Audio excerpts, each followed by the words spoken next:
We're talking about, what a great way to start the day, because we're talking about impact distribution when you already have funding, so we don't have to worry about funding. And I just feel like I should start every day with a big old budget to create impact with documentaries. That's how we should start. So what an amazing panel we have. So when we were talking about this panel earlier this week and the kind of framing for it, I was thinking about the framing as this notion of opportunities and challenges, right? So what we're really interested in is, how do we create impact with great documentary films? Big picture, make the world a better place. This is good. And then the question is, you have this great film, you've made it, you hope it's going to create change in the world, but you also want to reach audiences, and that has to do with commercial distribution and competing in the marketplace. So how do you make a film successful in the marketplace and also engage the marketplace of ideas? To quote a film called An Inconvenient Truth, which is always a good place to start when we think about impact distribution and we think about the history of the work that we've done. So what I'd like to do is sort of start thinking about the strategy piece and then move into distribution, and then also talk about, kind of frame it around this notion of opportunities and challenges. So I'm actually going to start with Wendy before we get to really working with talking to our distribution colleagues and partners here. So Wendy, I had you down as co-founder, but you actually joined a year later. I think of you as synonymous with Picture Motion. So, and also worked at Participant previously, correct? To be honest, I had a little green card situation, so I had to wait a while before I was officially allowed to join. Oh, so you are synonymous. It's true. Okay. So Wendy, first of all, just tell us, how many of you know Picture Motion? Most of you know about Picture Motion. Cool. So Wendy, when a filmmaker first comes to you, talk to us about that moment. You have a film, it's sort of going to be distributed. What's kind of the engagement you start with the conversation? Sure. Hi, everyone. Thank you for spending your Sunday afternoon with us. So when a filmmaker, I also can't see anything. So if this is like being at the eye doctor. Yeah. So exactly, pupils fully dilated.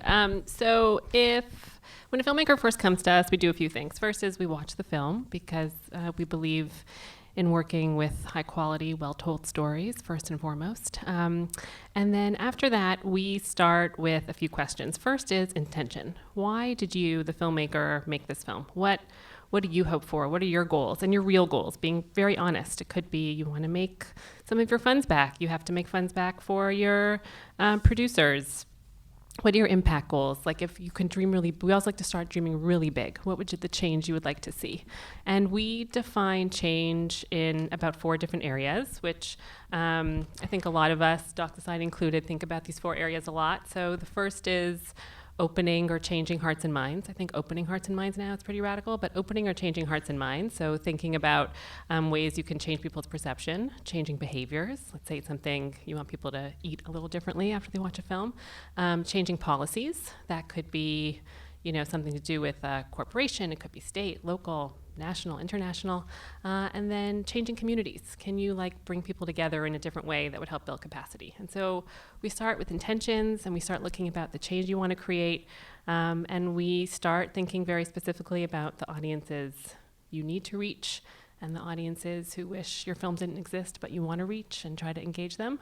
And those are the beginnings of the questions when filmmakers come to us. Great, thank you. I'm going to come to Elise. And Elise, you're now with Participant. You've been there for 6 years, but before you were at Participant, you were an independent filmmaker, making some amazing documentaries, Call It the Oasis, State 194, and lots of other films. So, but I'm interested in your thoughts on the sort of transition, or thinking about what you learned, although there's tons to learn, but sort of what you learned about from as a filmmaker engaging distribution and some of the kind of surprising things when you got to the other side. So, because I think this conversation's a little bit about navigating those two spaces. So, some of your insights as a filmmaker doing impact distribution and navigating distribution, and then the shift to being with participants. Well, you can clarify, because participant is a producer of films, but not necessarily the distributor, right? Yeah, I think that there's a common denominator between being a filmmaker and doing what I do now, which is helping to fund filmmakers and kind of support them. I think as a filmmaker, you know why you want to make a film. I mean, it could just be about the storytelling. It's not necessarily about the impact, but in documentaries, I think we're often telling the stories because we want them to have impact. But I think it's a very obvious lesson, but one that I think is important to articulate, which is that the impact doesn't have to be in your film. Your film can be the impact. And I think it's often, filmmakers can kind of get themselves in a sticky situation if their funding is related to impact, or if they kind of lose sight of, if they're trying to kind of put too much of the message in the film. The most impactful films are ones that people see. I did, the first film I did with Participant was actually Food Inc., which had a tremendous amount of impact. Wendy worked on it. You worked on it too. Yeah. Look at that. So we're going to do a Food Inc. case study, people. But we didn't have, an agenda. We didn't say, people have to become vegetarians after seeing this film, or people have to change A, B, or C. We just wanted to tell really compelling stories and trust that the quality of the filmmaking and the quality of the stories would engage people, and then once they're engaged, you can do the impact. So I think, it can be, a little bit of a red flag for me now on the position of, reviewing a lot of projects. If there's too much of a set agenda going in, I think you need to kind of let your film develop and let people engage with it as on a level that's right for them, not prescriptive. And when we talked earlier, we talked about this idea about how you self-identify as a filmmaker, as artist versus activist. I'm actually interested in the audience a little. I'm going to try to look at all of you. How many of you self-identify as filmmakers? And how many of you also say you're activists? Smaller percentage. And how many of you are impact producers? Ooh, not enough impact producers. We need more impact producers. And I think that's an interesting thing too. So would you say from participants' perspective, when you're engaging prior to getting into the impact distribution world, when you're engaging with a filmmaker to think about films you want to work with, what's it's story that leads rather than impact, and how do you all, and this is a little off subject, but I think we're all interested in this, do you have a set of issues you're wanting to work on as a company and go, we're looking for films on this, or are you really looking for great stories that are going to advance change in some way? Yeah, I think it always has to start with the story. Participant is a unique company because we were basically founded to tell stories of impact that are also commercially viable, because again, people need to see them. But we have, from the beginning of the company, a set of areas that are important to our founder, Jeff Skoll. But we don't have a lot of success when we're trying to prescribe the story to the filmmaker. We're really trying to listen to the filmmaking community and what stories people want to tell. And it's interesting because we get a lot of submissions, and we'll start to see trends. All of a sudden there'll be, a lot of stories about some predictable things like gun violence or climate change, but then we'll also be really surprised when we'll get like 5 submissions about a similar thing. So I think we feel it's really important to listen to the filmmaking community, the people who are out there looking for stories. But it also has to be connected to the mission of the company. Sure. I'm excited to bring Neal Block in now, who's head of distribution at Magnolia Pictures, and we don't have enough small but mighty theatrical distribution companies out there that really partner with and work with filmmakers in a really collaborative way, and help films really reach audiences. So thank you for the work that you're doing on that front. When I was looking at your recent work, I actually had a different question for you, which is, what's the deal with all the biopics? Why are biopics so successful? It actually relates to impact. It actually relates to distribution. So talk a little bit about your recent successes in films about individuals. This has been a tough year theatrically for a lot of companies of our size. It's been harder to find audiences both for documentaries and for narrative features, and so it's important for us to find films and topics that we know we can sell, and I know that's kind of reductive, but I mean it's different with RBG. That was something bigger. For the films that we've released this year, we knew going into Sundance that we all loved Toni Morrison.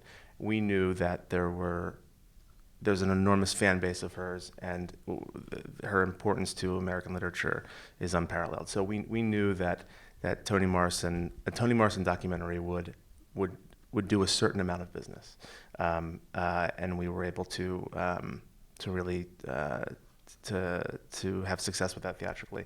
And then it just kind of happened this year that there were a lot of really great docs about people, and it allows us to kind of hyper focus our marketing and our publicity in a way that we know we'll be able to reach this kind of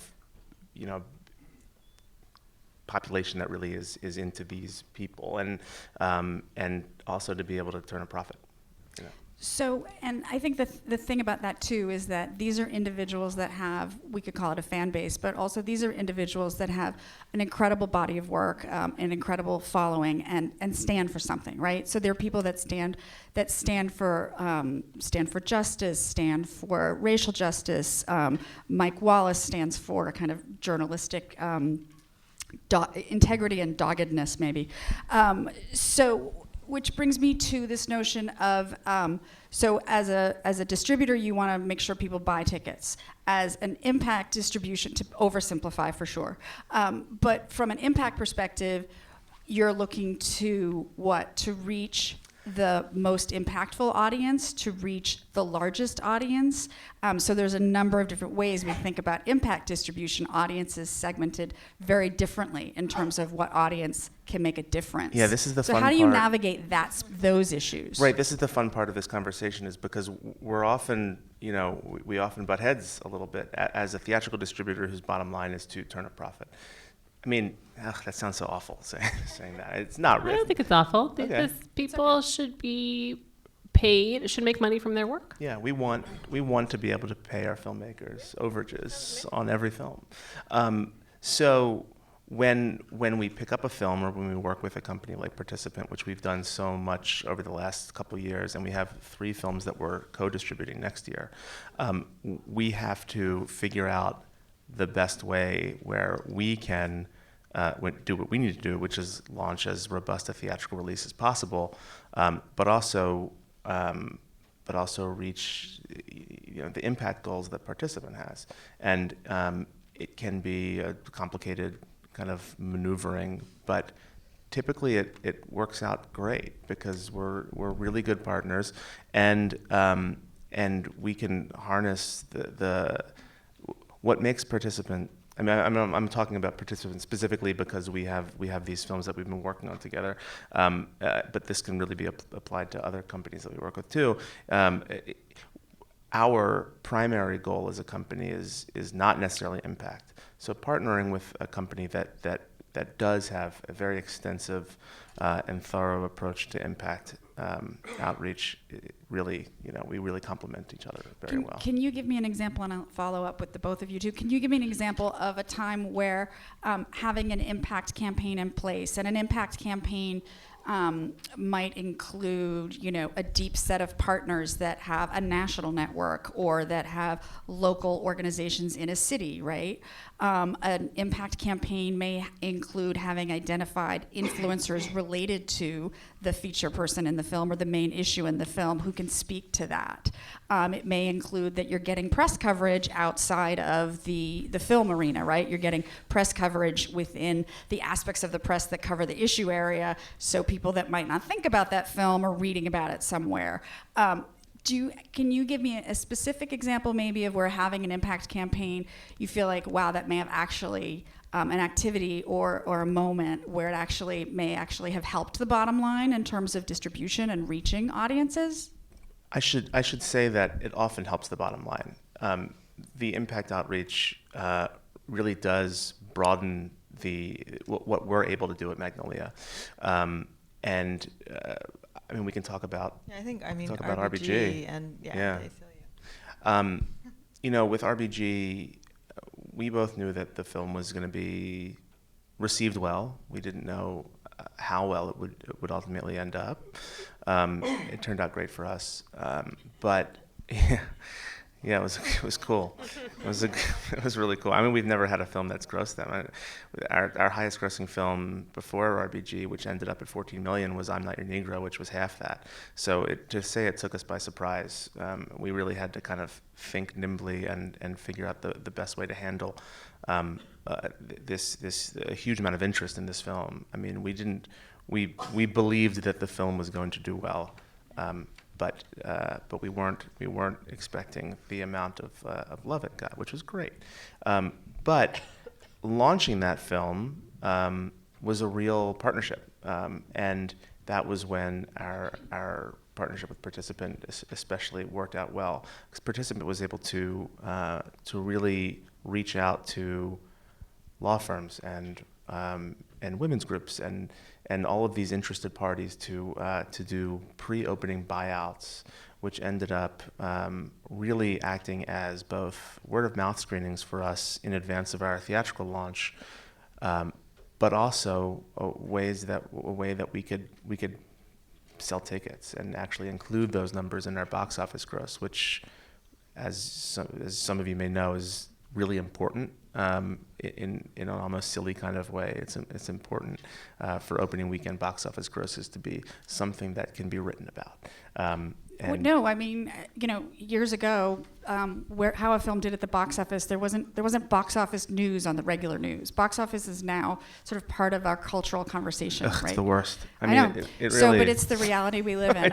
So what is a pre-opening box office, and who pays for those pre-opening box office sort of buyouts? And is it the distributor? Is it a philanthropic funder? Is it group sales? Like, how does that happen? I think the bigger issue here is how much do you give the film away to spread the word of mouth, and how much do you actually charge people to see it?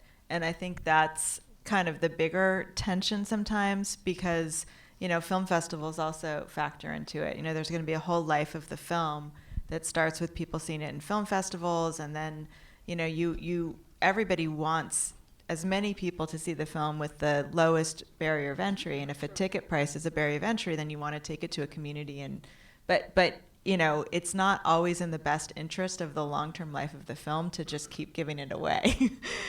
So I think a buyout could be like, if a company says, we want to screen it for our, we say, okay, well, we'll let you do that, but then could you please buy out a theater on opening weekend and invite everybody who you want? They get to go see it for free, but I think that's probably something you guys navigate all the time. You just can't always kind of make it available.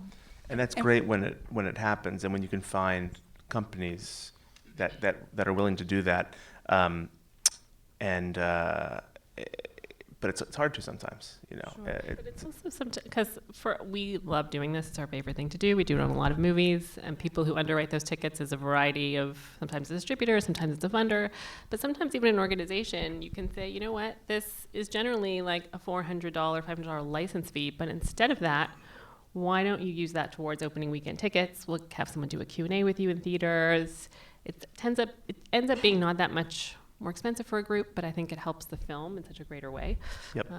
And what does that do so what we're talking about is, as the film's opening in theaters, we're kind of focusing on theatrical, and we can move on from theatrical because there's lots of other areas of distribution we should talk about. It's all about theatrical. But I mean, the thing about theatrical, let's face it, is people together in a room together sharing that movie experience. I still believe that on the kind of levels of engagement with a story that this space that we're sharing together, the turn your phones off and experience a movie, has a very high touch and a high influence. And there's actually data on this that Active Voice Labs has done that says if you see a film in a screening and then there's a Q&A afterwards and you talk about it, there's an increased likelihood that people for whom the film might have changed their mind, it's more likely to happen because you engage with it at a deeper level, right?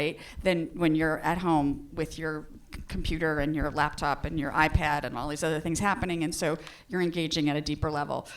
So would you say, Wendy, when you're talking about this, when you think about a campaign, is the sweet spot that starting point where people see it together, part A, and part B is how do you take those moments where you've got people in theaters and move those people into some sort of action? Like, what are some of the tactics you use to do that?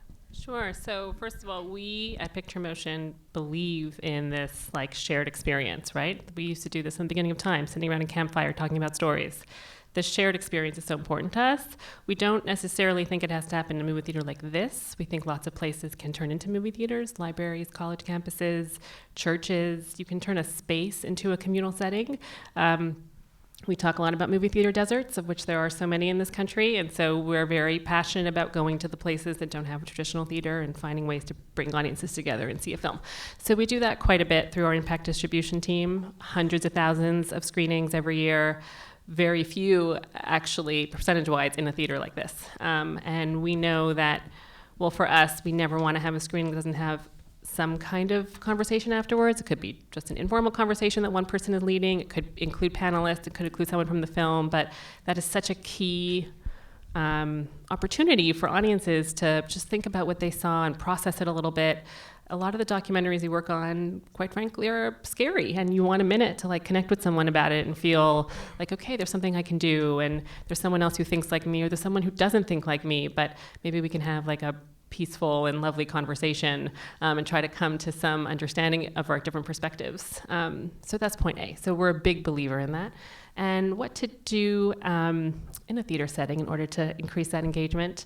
So, you know, and this is something we talked about at Participant a lot, speaking of an inconvenient truth, you know, there's a moment when the film ends that you are at the height of, you know, feeling overwhelmed. It could be with sadness, it could be with joy. You just have this unbelievable emotion. And I know you want to get people at that moment. And so we very often, at the end of a film, we really urge filmmakers, it doesn't have to be like a whole long story, but to have something before the credits that says, this is what you can do.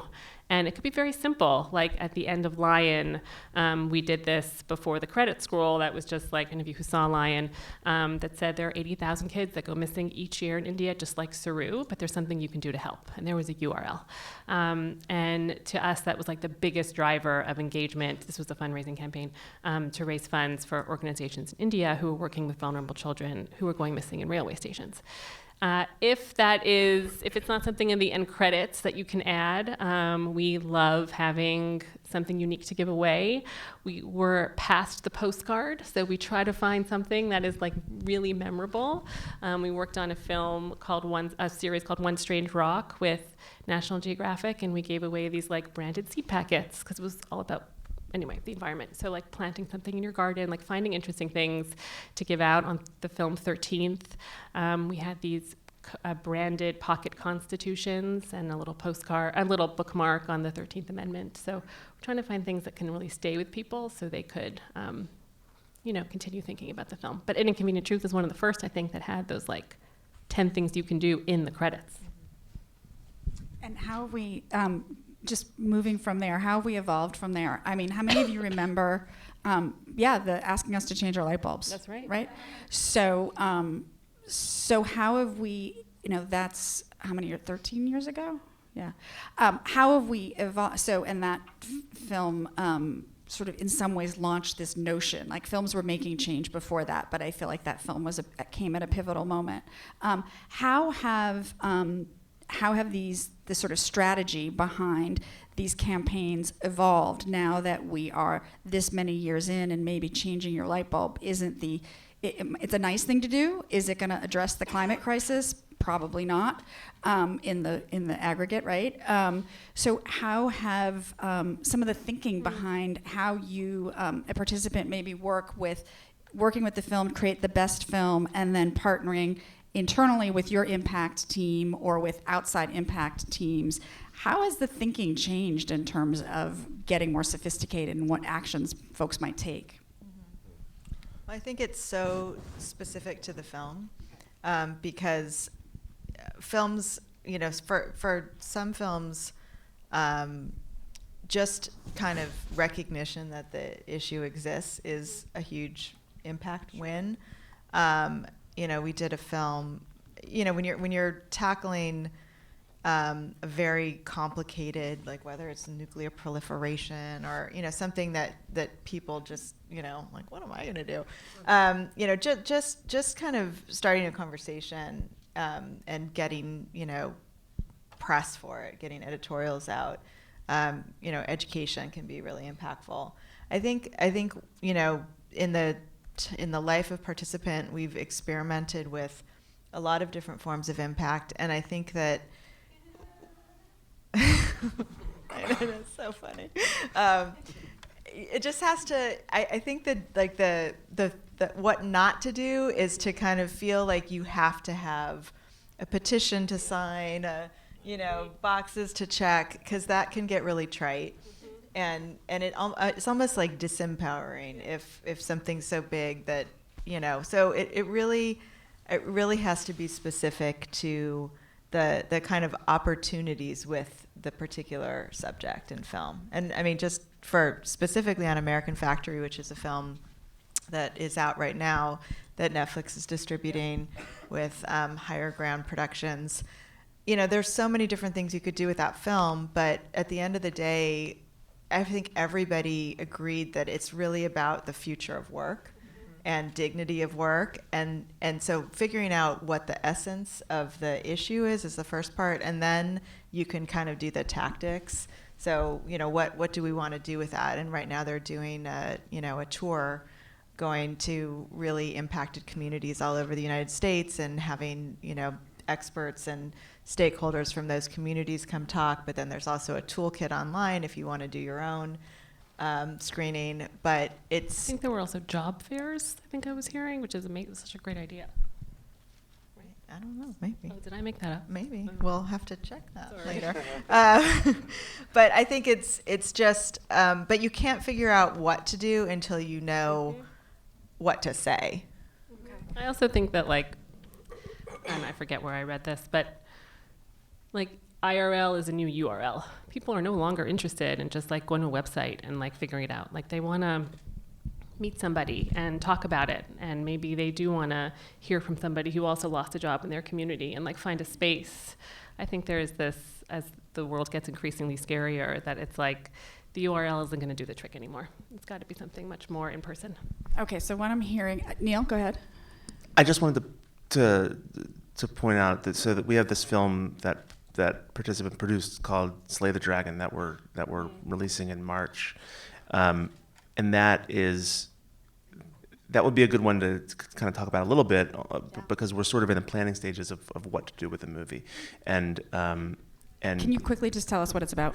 The movie is it's just a really impactful documentary about gerrymandering and redistricting, which I think is, aside from climate change, the most important political issue.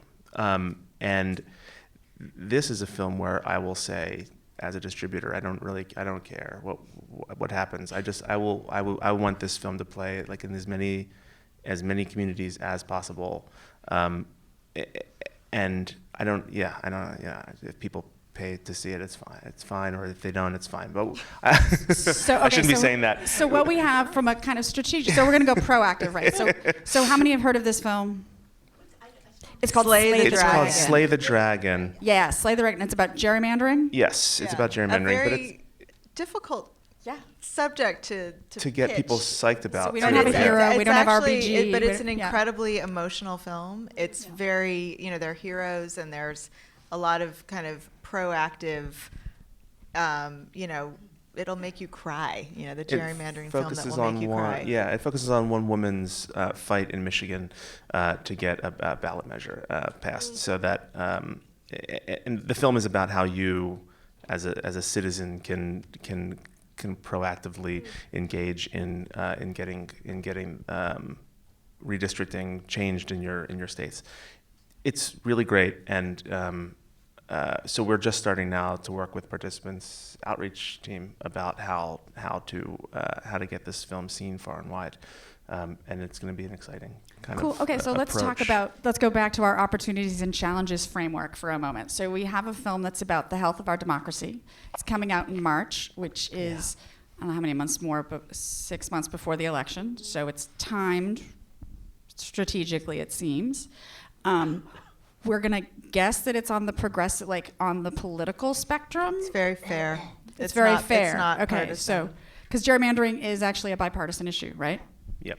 Okay, so we want to engage the full electorate in this conversation and not sort of push one way or the other.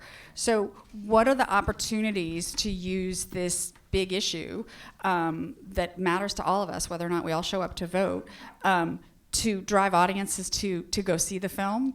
And then what are the challenges that you navigate in distribution and in impact campaigning with the need to make sure it makes money, or even the kind of, I almost made a supposition about the politics of it, and I'm probably not alone. So you're like, no, it's right, it's down the middle, Trish. So can we talk a little bit about those opportunities and challenges? Sure. Yeah. The challenge is that theatrical movie-going audiences don't tend to want to see documentaries about politics and the media, and you're inundated with so much of that stuff 24 hours a day at home. Is that worse now, or do you think in general? Worse. It's worse now I because think of it's the worse now. election. Yeah. Yeah, I think that people are burnt out, and if you look at the films that have grossed this year in our kind of specialized, industry, it's films about hard topics are difficult to get people into the theaters to see. So that's our primary challenge. The great thing about this film specifically is that it's really great. It's just really good. And I mean, we looked at the film and we were thinking, this is probably going to be another difficult documentary about a difficult topic, difficult to sell. But it's you leave feeling empowered, not overwhelmed. And so, and it really is going to take just screening this film all over the place to as many audiences as possible to get people talking about it. And you need to. So the challenge is it's a word of mouth movie. Yeah, and right? as a theatrical distributor, I often bristle at the idea of giving away so many seats. I don't want to have so many screenings that you're just going to dilute your audience. When you finally open, nobody's going to go see it. But for this film, everybody needs to see it, and I think that's the way for this movie to have a big theatrical launch, is to just make sure people see it ahead of time and start talking about it. Okay, so how are you going to, I guess, how are you going to cue that? How are you going to tee that up? And Wendy, you're not working on this one yet, are you? No. Sorry, Wendy. Sorry, Wendy. Maybe. So, but let's just say that Honeyland has done really well, and I remember when I saw Honeyland, it's just a beautiful film and a beautiful story. It's an obscure subject, you've never heard of it, it's not in English, like all these barriers that one would talk about, but a powerful story and great word of mouth really can make a difference. Talk to me a little bit about the thinking on this one. I mean, again, it's about the film. It premiered at the Tribeca Film Festival in April, and people were like screaming in the theater. and cheering and crying. And, it's a film about gerrymandering. You don't think you're going to laugh and cry. And, but it's about individuals taking back our rigged system. And I think that is what connects, because I don't know about everybody in this room, but it's a tough time in the United States, and I think people feel really disempowered. And if you can see this film, it does two things. It really brilliantly breaks down a very complicated issue, and so it has an educational component that's like a thriller, because it does get into like dark money that funded things, and you're like, oh my God, I can't believe that happened. But then you're following humans who are fighting. It's a David and Goliath, and they're winning. I mean, in this film, the individual wins, and you really feel as just a citizen that it's about citizenship too. Like, what is our responsibility? And if we know what to do, we can do it. So it's very, very empowering. But I forgot your question. It's okay. I'm a little interested. I want to go back to sort of strategy, right? So that's what I'm saying. Yeah.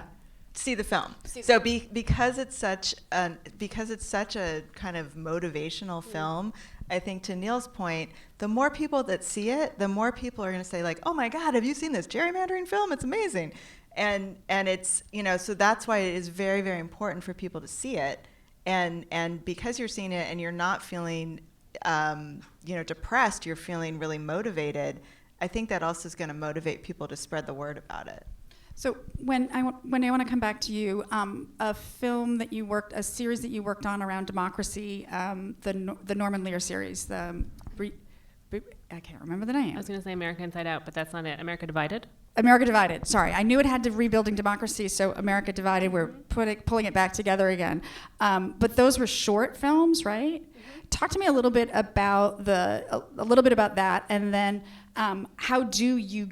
what was the strategy? You take this whole map of the United States, and you want to get folks to show up for this movie, which this is a series in this case, but it's about political engagement of American citizens, non-citizens, people.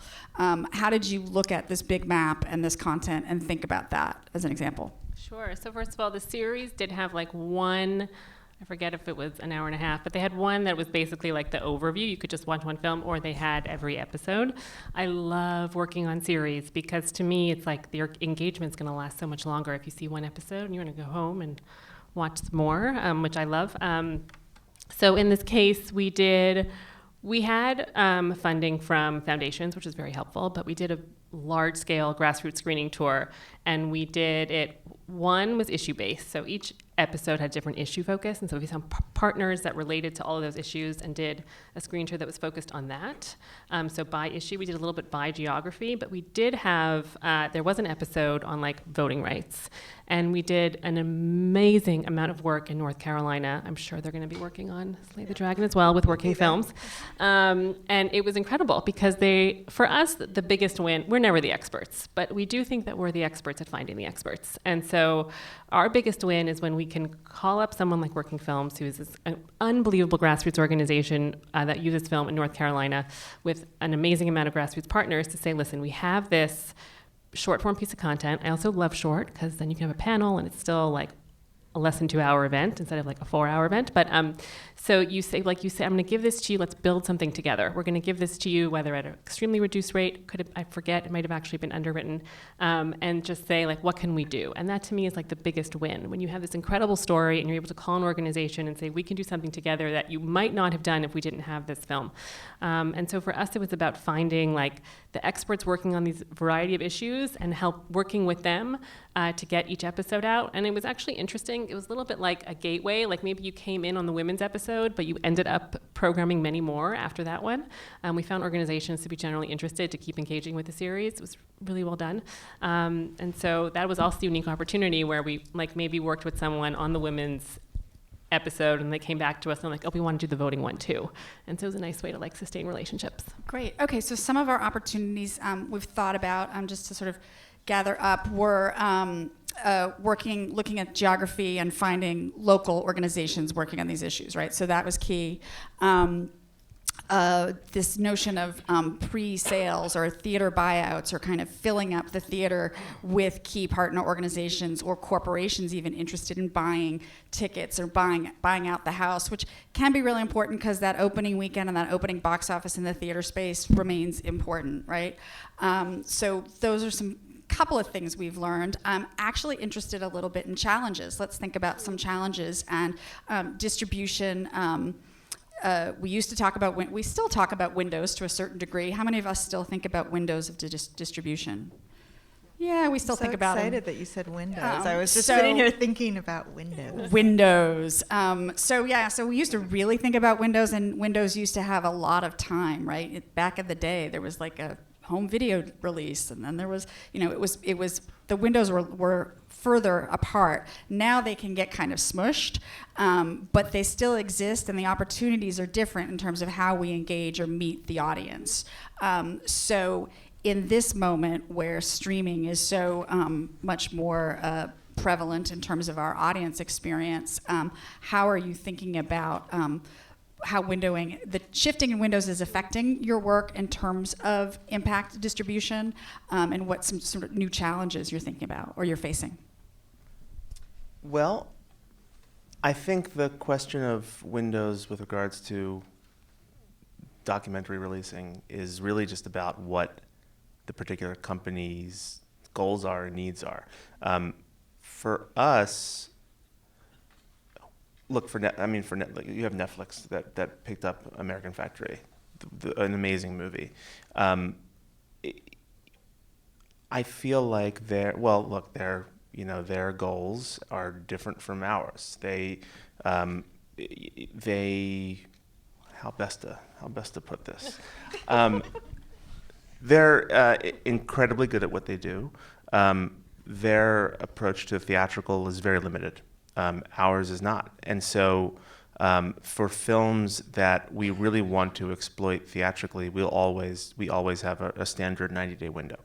And that's kind of just the industry standard.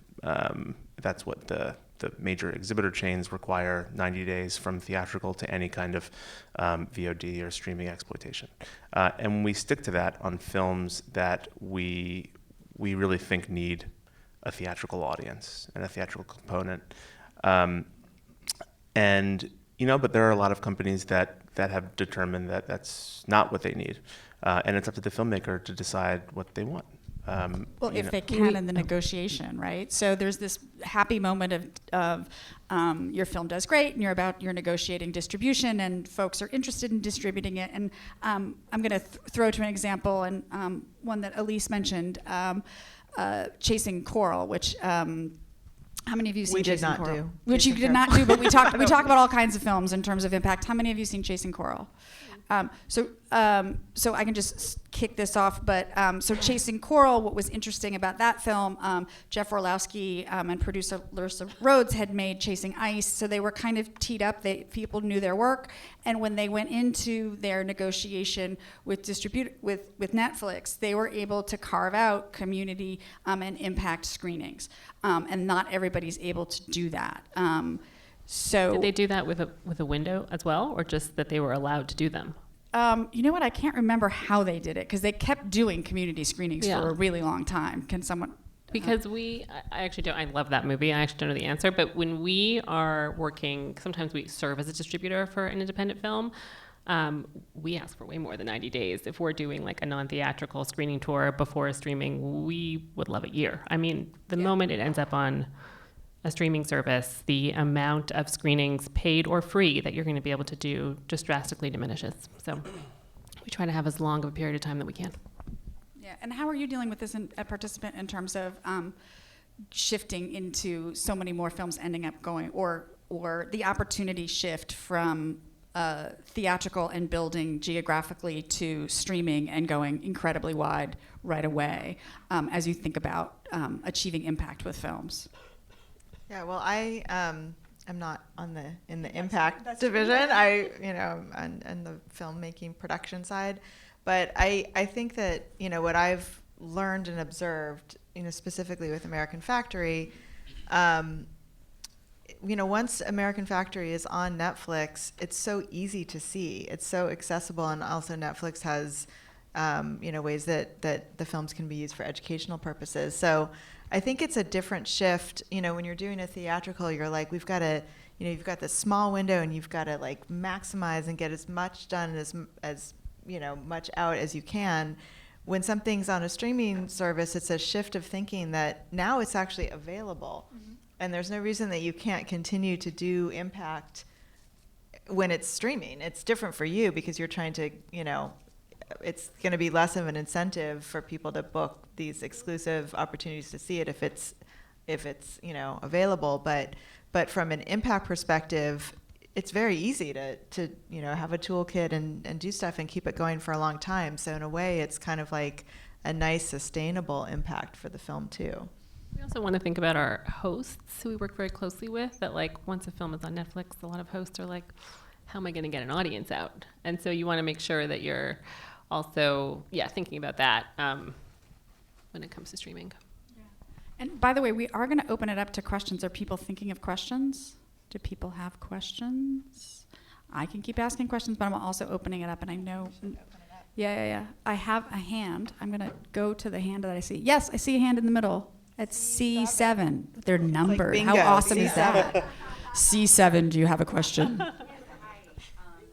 I wanted to know a bit more about the impact metrics, because I've seen how hard it is, especially to like a toolkit or something, to have it even be used, especially when you work with schools and teachers are overwhelmed. Sure. How do you see it going kind of long term with people really taking it on in their communities, in their school, and actually implementing some of the toolkits we pay so much for? Sure. Okay, so very good question. I was asked to repeat them. Super good question, and I was going to go there. How do we think about impact metrics? How do we think about and I would add measuring and evaluating the impact of a film? And you had a particular question around like toolkits, and we actually sometimes they're given away, sometimes the entities are charging for them to educational distribution outlets. So it depends, but I have some thoughts on this, but I'll actually defer to my colleagues. I don't know how much you're thinking about impact evaluation. Maybe Wendy's thinking about impact evaluation a little bit. Wendy, take it away. Sure, that's a billion-dollar question. So we think about it in a few ways. First of all, Wendy Cohen, believe that you can best measure stories with stories. So we try to be as meticulous as you can with surveying. So we always create surveys for our hosts and our audience members and our partners that we are sending out throughout the campaign to try to gather as many stories as we can about how someone was impacted at one of our screenings, after an event, et cetera. And those surveys are short, and they have like multiple choice questions, but also a lot of open-ended questions. We give people a chance to really hear about what they say. One of the things I struggle most with, and this was something that happened to a participant, but I haven't been able to do that since, is like doing a survey 6, 12, 18 months following the first time we surveyed them. We are never funded for that, so it's really hard for us to do, but I imagine this world where I can go back to someone a year after we first engaged with them to see how it was going. And I think those learnings are way more interesting, not only to see sustained impact, but I'm sure that and we did this after Food Inc., which was so amazing. Actually, these Food Inc. story is really good, right? Yeah, You want to talk about that? Not that much, but there is. It's online. It's incredible. The USC Lear Center did a study that did look at the impact over time. So I think it's just Googleable, and it's interesting if you're because you learn that if you saw Food Inc., I think I know had a huge impact on so many people, but it also encouraged them to maybe read Michael Pollan's books and see more documentary about food. And so it's not just one thing. It's like all these other forms of media and you get interested in a topic, and I'm really, really interested in what one film, the snowball effect it might have into other things, and it would be great to do that. But And it's also expensive that film is even though it's 10 years old now, it's still a huge library title for us. People still book screenings of it all the time, and it sells well, and it really has a life. We have a Facebook community that was kind of born right after the film, but now it's over 2 million people, and they're still talking to each other. So that's pretty So- cool. And I'm going to go to another question, but I am going to put a plug in. I work for an organization called Doc Society, and we do a program called Good Pitch, but what grew out of Good Pitch is something called the Impact Field Guide. So if you just Google Impact Field Guide, it is it's the best online resource out there in terms of for filmmakers and impact producers to how to develop a strategy for your impact campaign.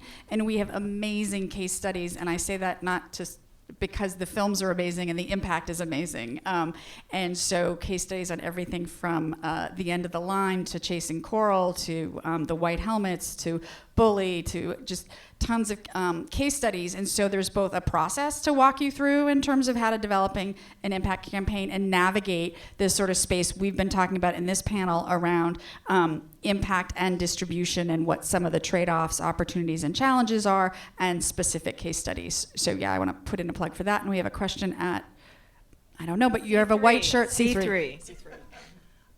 I have a question, and I'm not sure whether your work filters all the way down to something as probably as low level as high school, middle school classrooms for impact, way down the line, I would imagine. But I live in Texas now, and I've been told that I've always had this idea of taking the last 3 films I've made and cutting them down into things that can be parsed for a middle school or a high school classroom, and there's got to be some money in that somewhere.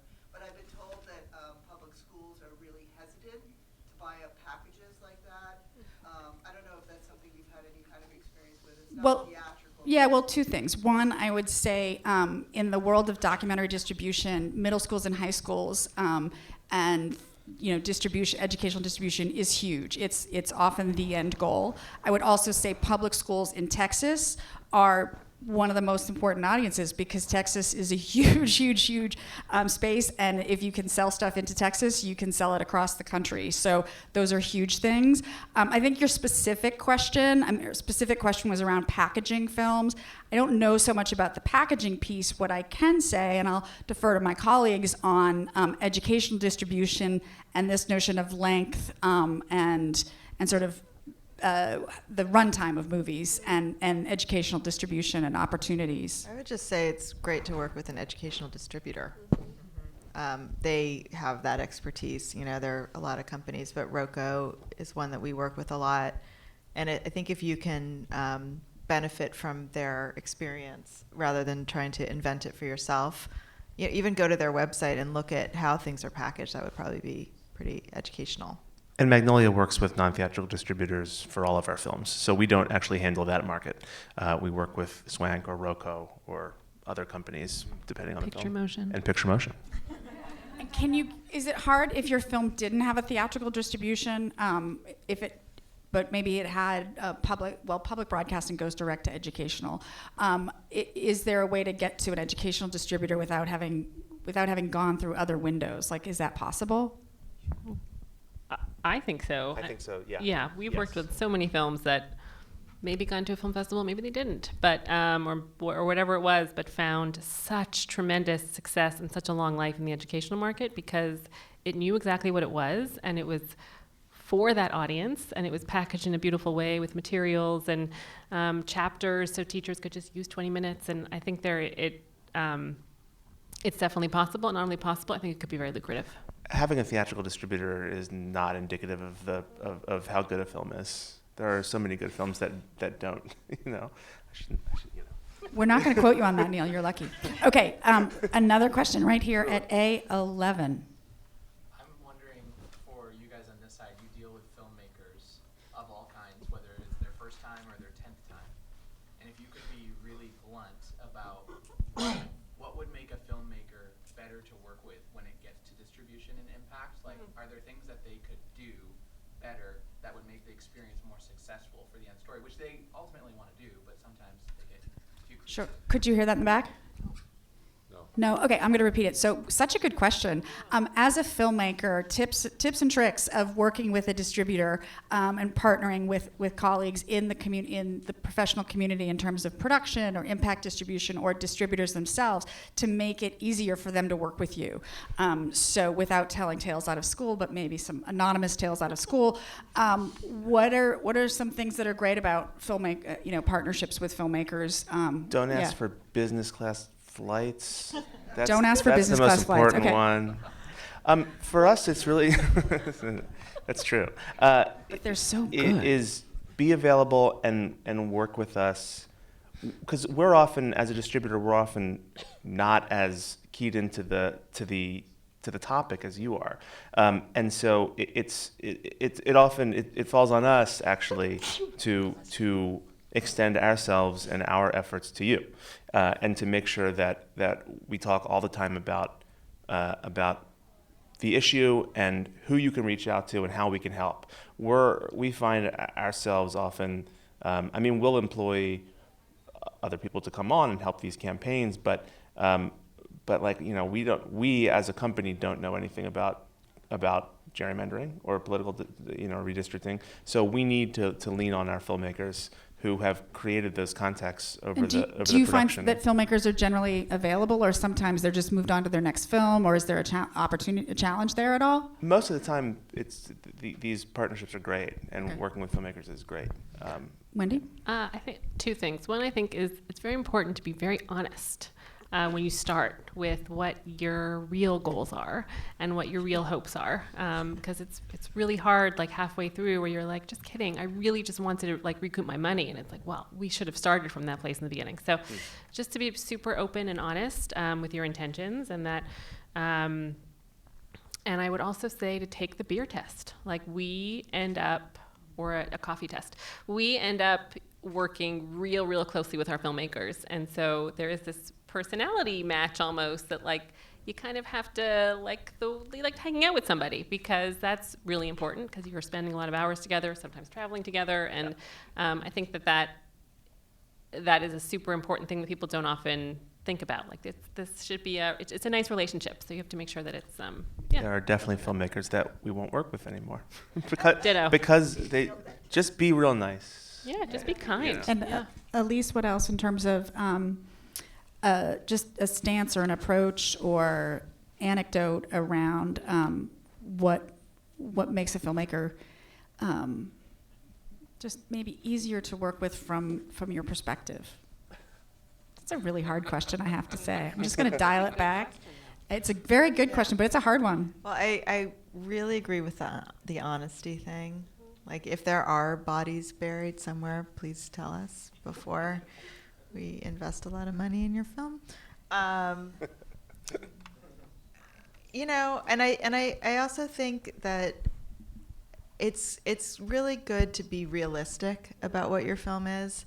I mean, everybody wants a massive theatrical release and an Academy Awards campaign, and a huge impact campaign. But it's important to remember that all of those things actually cost a lot of money.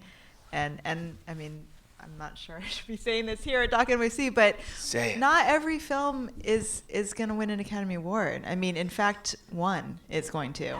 And not every film is going to be shortlisted, and that's something that we come into. Not every film is going to be shortlisted, and I see an industry growing up around this, and I think it's really important to have reality check. Maybe your money would better be spent distributing that film than trying to get it shortlisted. Like, what is your goal? Do you want to win an award, or do you want people to see your film? So, I'd say it's important to be realistic.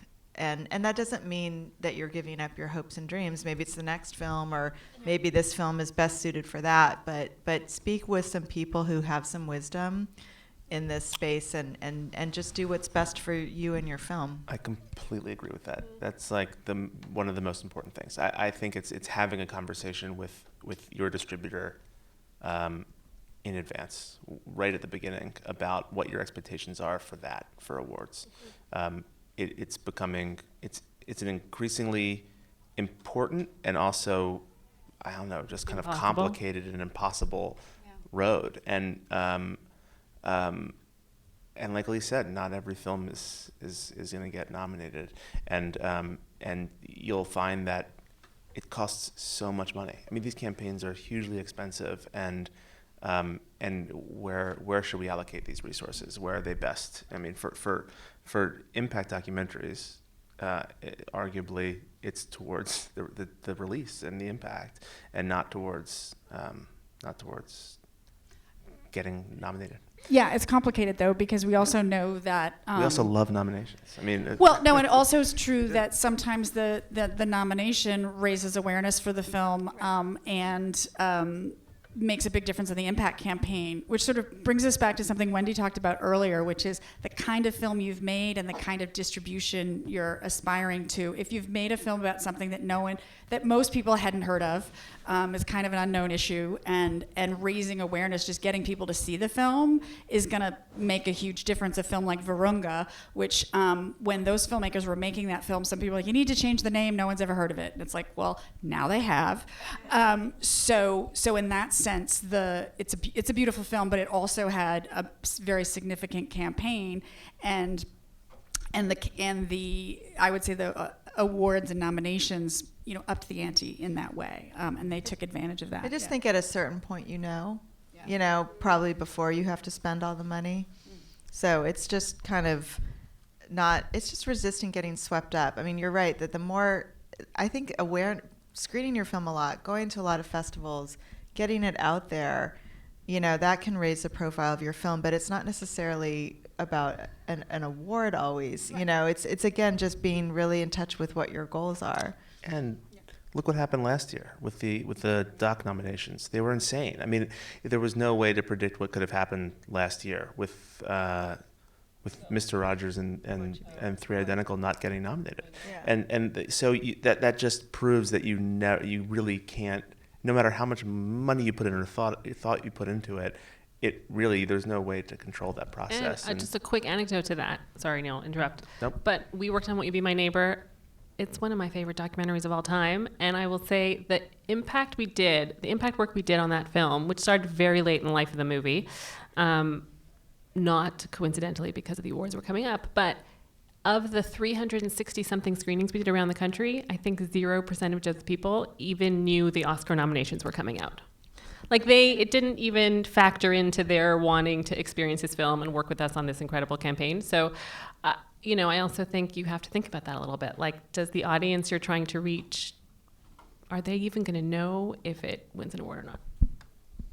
Sure, I have a question right up front. A9. I realize that there are films that you've worked on that have both a theatrical version of themselves, like RBG had the major Hollywood film, and the Bryan Stevenson film. And I'm curious because let me just say, I thought the RBG doc, just was a slam winner as opposed to the Hollywood film. And Which participant made? No. Okay. Oh, I didn't even know that. Okay, sorry. Both were awesome. Both were How awesome. do you, I really didn't know that. How do you think about that? Either when you're a little bit ahead of the curve because, say, the doc on Bryan Stevenson came out a little bit before the Hollywood movie is, and you had the jump on RBG before the Hollywood movie came out. But how does that So your play? question. So I'm trying to figure out. Your question is specifically When around. there's a doc and a Hollywood movie, Sure. just like there is now about to be Mr. Rogers. How do you think about the doc impact Okay. in light of that, if you do it all? I think that the most interesting answer to that question would come from the distributor of the narrative film, and how they were able to utilize all the work that we did for RBG, for the documentary, in their release of On the Basis of Sex. I wish they were here and we could ask them.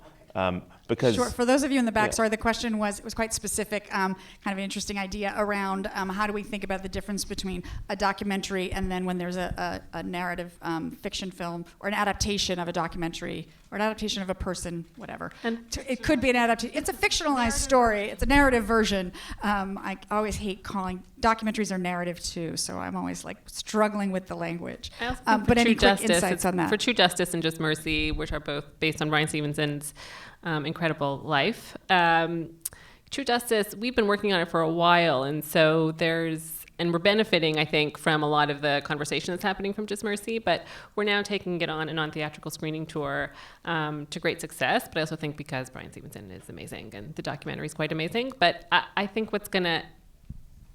I think people are going to go see Just Mercy because it's Michael B. Jordan. I don't know that I like to believe what we're doing is going to help and only get more people interested in seeing Just Mercy, but I think Just Mercy is going to be its own beast. I feel like Warner Brothers should underwrite your screening series. Interesting. Are there any other questions? You're here Yeah, first. let's go to this is a side conversation that's a good question, but probably not all that relevant to most of us making films. Any other questions from filmmakers in the audience who have? Yes, back there. You are D1. Yeah. Well, I have two questions actually. One is that something Wendy mentioned, like when do you think when is it the right timing for you to actually get into the film and start working on the campaign? I know you should start like very early on the process. Got it. When to start thinking about your campaign? Question one. Question two. Well, it's kind of like a question slash comment. I'm working on a project that's in development, and I kind of realized at some point that the impact campaign started before I actually started the project, and I've got a lot of feedback from other people from like the industry saying you should decide if you're an activist or a filmmaker, but you can't be both. So Gotcha. I have feedback on that. Okay, I'm only cutting you off because we're running out of time, but what you're circling back to is this question of are you an activist or a filmmaker or both, or where are you on this continuum, and kind of struggling with this idea around time of when to start your campaign. And sometimes you're making a film about a movement that already exists, and the action is happening, which actually is happening a lot. Certainly the civil rights movement has been going on for a long time, if one thinks about it. And Brian Stevenson, whether it's the documentary or the feature film, are just adding to a movement, right? So I guess the question from a filmmaker perspective is, a simple version of this is maybe, when do you start thinking about your campaign? I mean, I would say, as an impact producer and a person that works in this space, the answer to that question is kind of a yes and. I don't know that anyone can come up with a one answer to that, because what we've consistently returned to is this sort of notion of specificity, where each story is unique, and while the kinds of change you may want to make are different, your film has to sort of meet the movement where it is. So it's kind of a longer conversation. I don't know. Does anyone have an answer on this one or a thought? Of course, the earlier you... Anyway, I have a lot of answers, but the first thing is tell the best story you can tell. And anything that gets in the way of that, I think, is going to eventually get in the way of your impact. Yeah, I was also just going to say, maybe you don't know how your film's going to turn out. Yeah. You know, so to presuppose what your impact is going to be before you've even made the film. I mean, I think you know why you're making the film and ideally what you want it to do, but I think you should let your film be its best self, and then that can kind of drive the specific impact. Yeah, midway during production, something might change in your story, and then you pivot and you have to make a completely different film, and then you'd have to change your whole impact campaign. But yeah, I let what you're filming guide that. Yeah, I think we're all saying the same thing, that you really need to have a great film, you know, and if you're a filmmaker, maybe that's the difference. You can be an activist who doesn't make films, but if you're going to be a filmmaker who also wants your films to have impact, then you really, you know, should, I think, really be focused on the filmmaking, the storytelling, and just you know, free yourself to make a great film. Would you, I mean, I totally agree with you, and yet I also think there's moments where there's an urgency, right? There's a social injustice happening, there's climate crisis happening. Can we wait 3 more years to make the perfect film? Are there moments where you feel like releasing a short film, doing a partnership with New York Times Op Docs, or just releasing some media to activists? Are there moments where releasing something or putting something out in the world while you're still working on this feature film, which you want to be the best possible film, are there moments where that seems worthwhile? Yes, I'm not a filmmaker, I know I have a friend that's working on a feature doc and released part of it as like a 10-minute part of it as an op doc, while he and his partner are finishing the film. And I think that's a great solution if you have those connections and you can do it. No, Elise doesn't think so. I just think it depends. You Yeah. know, I mean, if you really have a film that is going to win an Academy Award someday, there are rules about how much material can be out, you know, that would disqualify your film. So I also think if you're really focused on making your film, then it could be a distraction to have to cut and create a short film and get it out. Maybe you should just be making a short film. You know, I think it just, again, it goes back to kind of what is your goal, what is your story, what's the best form for your story, all that stuff. Question A4 in the front here. Yeah. So this last conversation was really interesting. Not that the rest wasn't. I'm glad you stayed through the end. Yeah. So I've been working on a film with Sam Pollard and Alice Elliott, and the idea behind it was going to be somewhat feature length. And in speaking with Peter Broderick recently, the idea was make it maybe a short film for the educational audience, because that's a whole different group, and it's a short Sure. film. will Can go I ask better. you, can you So the make it into a question question? is- Thank you, sorry. question 'Cause is, yeah. Can you have to? I mean, that's where I'm leaning now, is towards the short, and then could I come out with the long later? And I just heard something that said maybe that would be deleterious to the long. So I just want to know. Yeah. Okay. So here was the question coming from what I said and from a colleague here who's making a feature film that the recommendation was maybe make a short as well. So this idea of creating something that exists across multiple platforms, yet if you remain having this goal of creating a feature-length film, which would be eligible for big awards and would be eligible for theatrical distribution, how are we navigating these issues around creating multiple forms of content and when they get released? Big question. I Whole think other that panel. if the shorter version, I mean, simply if the shorter version is out there, you'll have a tough time finding a theatrical distributor to take it on. If it has been broadcast or if it lives anywhere, pretty much we wouldn't get involved in it. You know. Is that because you feel like the audience for it has already been tapped? Yeah, or it wouldn't fit into our various output deals. Yeah. So, okay, so that leaves us, I think we have to wind it up, but what your last question sort of leaves us with was we're talking about opportunities and challenges, and I think that's actually an example of a real challenge, right? So if you're making a film and you feel like creating a short film and getting it out in the world could really affect the impact and affect the movement and support change, but then you need to hold back in terms of creating a feature, that's an issue. I also think Elise's point about kind of your focus as an artist when you're making a feature film, there is an intense amount of focus, right? In addition to any issues around material being released in advance or ineligibility for certain kinds of distribution. I think these are real things that filmmakers are struggling with, and I also think that sometimes you want to make that choice because you want to get the story out in the world as quickly as possible. It actually just is really dependent on the moment, the issue, and kind of your choice as an artist and what you want to do. Any final thoughts from my incredible team here?